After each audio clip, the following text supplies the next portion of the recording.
இன்னைக்கு நம்ம சில்வண்டு சமையலில் பார்க்க போகிற ரெசிபி என்னென்னா முட்டை சாதம். எக் ஃப்ரைட் ரைஸ்னு நம்ம கடைகளில் வாங்குவோம் இல்லையா, அதை தான் நம்ம வீட்டில் ஈஸியாக இப்படி பண்ணுறது.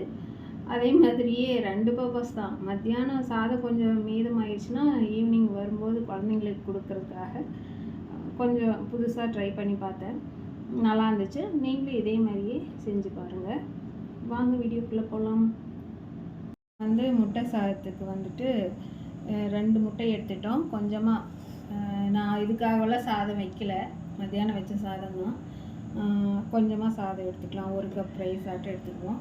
அதுக்கு 2 முட்டை, ஒரு சின்னதாக ஒரு பெரிய வெங்காயம், ஒரு பச்சை மிளகாய், கொஞ்சம் கொத்தமல்லி தழை, கருவேப்பிலை தழை. நான் இந்த தக்காளியை மேலே இருக்கிற அந்த தோலை சீவிட்டேன். சீவி எடுத்துக்கிட்டோம்னா கொஞ்சம் அந்த தோல் தட்டுப்படாது, அதுக்காக சீவி எடுத்துட்டேன். இதில் மிளகாய்த்தூள், கரம் மசாலா தூள், மஞ்சள்தூள், ஜீரகத்தூள், இது கொஞ்சம் கொஞ்சம் அதுக்கு தேவையான சாப்பாட்டுக்கு தேவையான அளவு, கொஞ்சமாக இஞ்சி பூண்டு பேஸ்ட்டு, ஆயில் விட்டு இப்போ இதை தாளித்து விட்டுடலாம். இப்போ முட்டை சாதத்துக்கு நம்ம கொஞ்சமாக ஆயில் விட்டுக்கலாம். சாதம் கம்மியாக தான் இருக்குது, அதுக்கு தகுந்த மாதிரி வச்சுக்கலாம். வெங்காயம் இது தக்காளி வதங்கிறதுக்கான அதை வச்சுட்டு கொஞ்சம் ஆயில் காய்ஞ்சதுக்கப்புறமா கடுகு போட்டுக்கலாம்.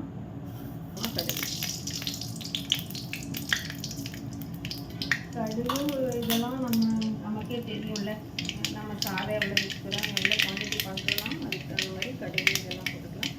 கொஞ்சமாக சோம்பு கொஞ்சமாக போட்டால் போதும். இதை போட்டு உடனே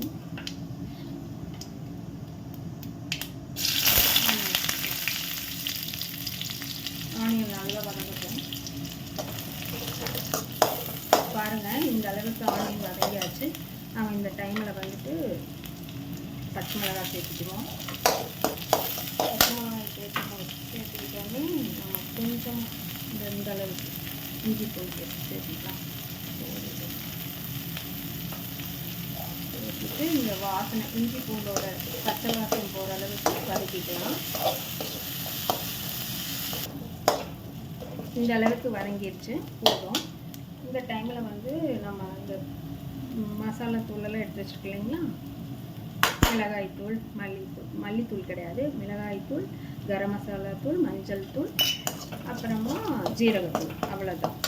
அதோட இதை போட்டோன்னே நம்ம தக்காளி சேர்த்துடணும், ஏன்னா அது தீஞ்சிடும் மசாலா பொடி. அதனால் சேர்த்துட்டு இது கொஞ்சம் நல்லா கொலைய இதாகட்டும்.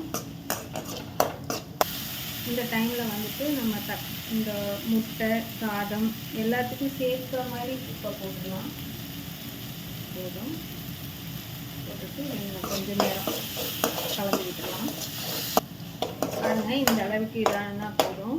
வேக வச்சோம்னா நம்ம போதும். தக்காளி நல்லா ரொம்ப மேஷ் ஆகணுங்கிறது, ஓரளவுக்கு அந்த இது இருந்தாலும் போதும். தோலோடு இருந்ததுனா தான் குழந்தைங்க சாப்பிட ரொம்ப சிரமப்படுவாங்கன்னு இல்லை, விரும்ப மாட்டாங்க. கொஞ்சமாக தள்ளி வச்சுட்டு நம்ம முட்டை உள்ளார உடைச்சி விட்டுறலாம். இதை அப்படி இது பண்ணோம்னா தான் கொஞ்சம் நல்லா இருக்குன்னு வைங்களேன். இல்லைன்னா அல்லாலே போய் ஒட்டிக்கும். அந்த மிளகாயோட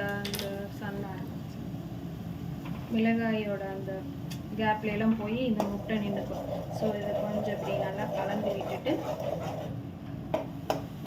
அது முட்டை இதாகட்டும். இல்லைன்னா அதை எடுத்து தனியாக வச்சுருவாங்களா, மிளகாயோட ஹோலுக்குள்ளே இருக்கிற முட்டையெல்லாம் வீணாக தானே போகும். அதனால இப்படி பண்ணிக்கலாம்.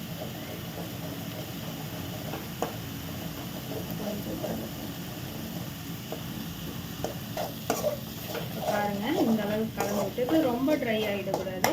இந்த அளவுக்கு கலந்து விட்டோன்னே இந்த டைமில் நம்ம கருவேப்பிலை சேர்த்துக்கலாம். அதனால தான் நான் கருவேப்பிலை ஃபஸ்ட்டு சேர்த்துல. இந்த மாதிரி சேர்த்துட்டு சாதத்தை உள்ளே போட்டுற வேண்டியதுதான். இந்த அளவுக்கு தான் வதங்கியிருக்கணும் எக்கு. போட்டுட்டா சரியா இருக்கும். சாதம் சூடாகும் போதும் அந்த எக்கும் கரெக்டாக குக் ஆகிடும், வாசனை வராது. இதுக்கு மேலே நம்ம ஒயிட் பெப்பர் போட்டுக்கலாம். கடைகளில் போய் அது எவ்வளோ நேரம் ஆகுதுன்னு தெரியாது. சாதமெல்லாம் எப்போ அவங்க செஞ்சு வைக்கிறாங்கன்னு தெரியாது. அவங்க அவங்க கொடுக்குற பழைய சாதத்தை சாப்பிட்றதோட நம்ம வீட்டில் மத்தியானம் செஞ்சு சாப்பாட்டை ஈவினிங் வரும்போது குழந்தைங்களுக்கு செஞ்சு தரதில் ஒன்றும் தப்பே கிடையாது. நைட்டு போய் அவங்களுக்கு ஃப்ரைட் ரைஸ்னு அதை வாங்குறதுக்கு இது எவ்வளவோ பெட்டராக இருக்கும். அவ்வளோதான், எக் ரைஸ் வந்து முட்டை சாப்பாடு ரெடி ஆயிடுச்சு. நீங்கள் இந்த மாதிரி செஞ்சு கொடுத்தீங்கன்னா குழந்தைங்க வந்து உங்களை தான் செய்ய சொல்லுவாங்க, கடைகளுக்கு போகிறத விரும்ப மாட்டாங்க. ரெடி ஆயிடுச்சு. இதுக்கு மேலே இன்னும் கொஞ்சம் நேரம் இந்த சாதம் சூடேறட்டும், அதுக்கப்புறமா பெப்பர் பொடி மேலே போட்டுக்கலாம். நல்லா சாதம் வந்து எக்கோட கலந்துருச்சு. இந்த டைமில் வந்து நம்ம மேலே கொஞ்சமாக ஒயிட் பெப்பர், இது வந்து எக் ஃப்ரைட் ரைஸை விட ரொம்ப டேஸ்ட்டாக இருக்கும். ரொம்ப விரும்பி சாப்பிடுவாங்க. நீங்கள் வந்து கடைகளில் தான் வாங்கினதுன்னு மட்டும் தகவல் பண்ணிங்கன்னா போதும், மற்றதெல்லாம் நம்ம சொல்லவே வேண்டியதில்லை. அப்புறம் குழந்தைங்களுக்கு இது ரொம்ப பிடிச்சிரும்.